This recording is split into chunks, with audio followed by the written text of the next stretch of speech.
Nos últimos dias, o tema eficácia das vacinas ganharam mais atenção, até pelo próximo passo esperado de liberação extraordinária pela Anvisa para vacinas como a do Butantan e a da AstraZeneca. O Ministério da Saúde levantou a hipótese de aplicar uma dose em toda a população para depois programar uma segunda dose.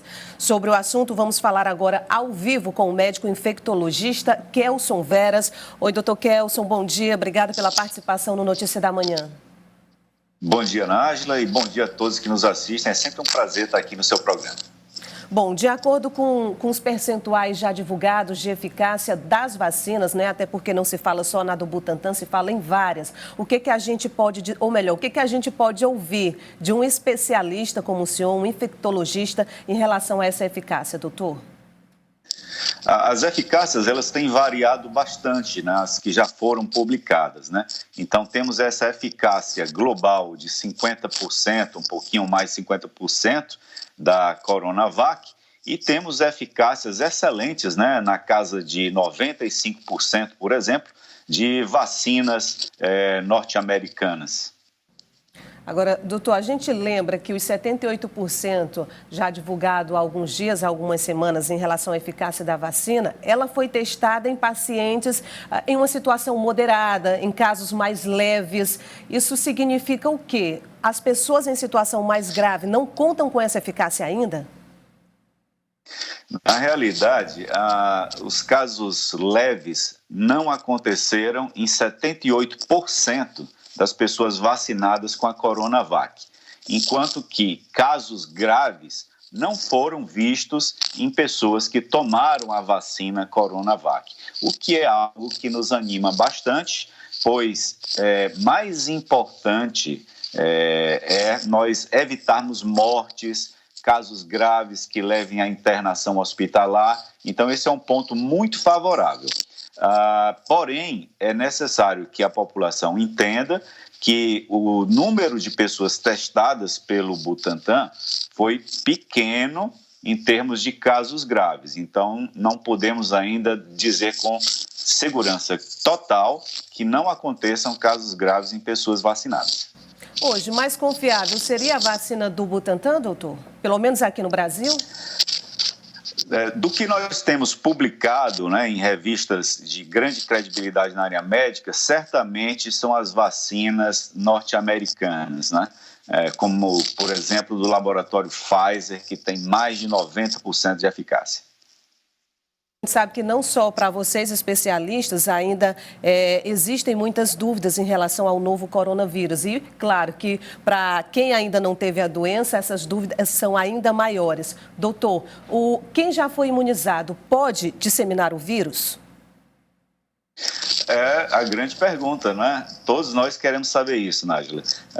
Não é garantido que uma vez vacinado, o vírus não possa replicar temporariamente nas nossas narinas, por exemplo, e ser transmitido para outra pessoa, apesar do vacinado não desenvolver a doença. Então, isso é algo que só o acompanhamento a mais longo prazo vai dizer. E quero aproveitar para complementar o que eu já disse antes, que mesmo a vacina que protege apenas 50% dos vacinados, é uma excelente notícia para nós que vivemos sobre esse flagelo do medo de contrair a Covid. Como o senhor bem disse agora há pouco, o ideal é que se evite que situações moderadas ou, digamos, mais leves cheguem a um quadro mais grave, né? Porque está aí o perigo, né? Não só de a pessoa estar ocupando um leito de UTI, mas também de o grande risco do vírus levar realmente a pessoa à morte. Então, o ideal seria evitar que a situação se agravasse. De fato. Então, imagine que uma vacina possa até não lhe evitar totalmente de você contrair a Covid, mas evita de você fazer uma forma grave, é tudo que nós queremos, né? Se a Covid se transformar com a vacina apenas numa gripe, isso resolve bastante os nossos problemas. Em relação às dosagens, doutor, uma única dose, até onde a pessoa estaria protegida tomando uma única dose? Nájila, essa conduta que tem sido sugerida, né, por algumas autoridades de saúde, ela não se baseia em dados científicos, então não pode ser recomendada, né? Então, todo remédio, toda vacina, a gente faz na dose, nos intervalos que os estudos mostraram ser eficaz. A gente não pode estar inventando, né, com medicamentos e com vacinas, pois isso pode não levar ao resultado que a gente deseja. Qual seria o período de uma dose para outra? Depende da vacina. Pode ser 2 semanas, pode ser... A do Butantan são 2 semanas. Espaço pequeno, não é, doutor? Exato. E o que o senhor diz para a gente agora em relação às previsões, aos anúncios já divulgados de que a gente realmente pode contar com a primeira dose já a partir do dia 25? A notícia é boa, mas o senhor acredita que ela realmente vai se concretizar?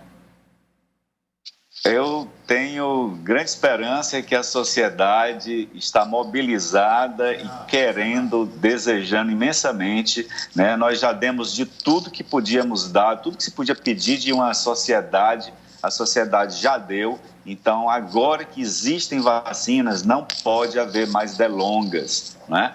É necessário que se comece o mais urgentemente, pois nós temos pessoas trancadas em casa desde março, idosos que não veem seus parentes. É necessário a conscientização do governo federal que as pessoas querem trabalhar, os negócios precisam abrir, a economia precisa funcionar. Então, não dá para se esperar mais, né? Creio que a paciência do povo brasileiro já se esgotou nesse aspecto. Kelson Veras, médico infectologista, muito obrigada mais uma vez por sua participação. Um ótimo dia para o senhor, doutor. Bom dia também, Nádia. Bom dia.